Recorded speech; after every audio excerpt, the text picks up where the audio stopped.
Attorney Gerald Grier, President of the Georgia State Conference of the NAACP. And just yesterday, we were standing on the steps of the Hancock County Sheriff's Office with the Hancock County NAACP, as well as Black Voters Matter. And we were demanding answers, as this family has been demanding answers about what happened to Brianna Grier. And make no mistake about it, all 108 units of the state conference are engaged around this case and are demanding transparency and answers from the Georgia Bureau of Investigation as well as the Hancock County Sheriff's Department. And one of the things that we note when we investigate these cases is we like to go to ground zero. And so we were at ground zero. We were at the Hancock County Sheriff's Department, and there's something familiar about the Hancock County Sheriff's Department.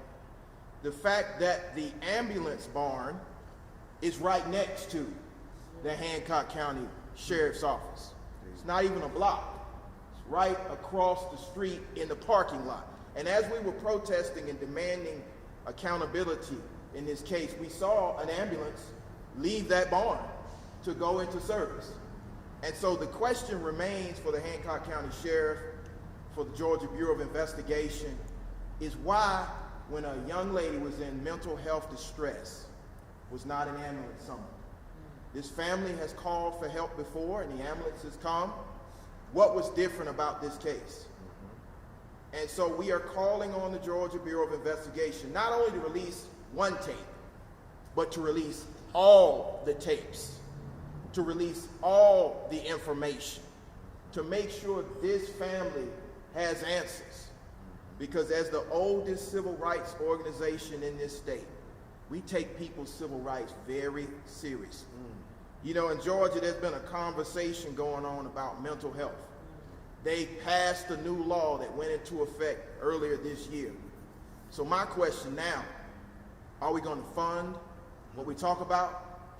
Are we going to provide services to rural Georgia like we talk about? Or are those just political talking points? Because as I drove from Atlanta into Middle Georgia, I couldn't help but notice no hospitals, no emergency care. I believe Brianna was flown to Grady. If Georgia really does care about mental health crisis, why did she need to be flown to Grady right down the street? And so we are calling on elected officials of good conscience, many of them whose eyes are focused on Brunswick, to also shift their focus to Sparta.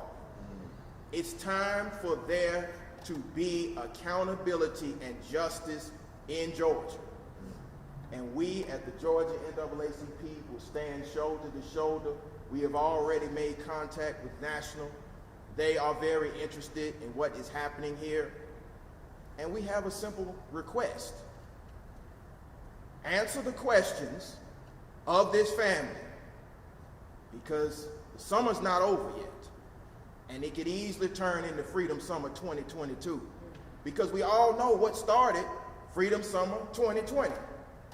A young jogger in Scintilla Shores whose family had no answers, and Georgia and the nation responded. And so I'm calling on all Georgians of good conscience, the ones that love John, the ones that love Martin, the ones that love CT. It's time to refocus, y'all. It's time for us to be on the ground, boots on the ground, sending a message to the powerful.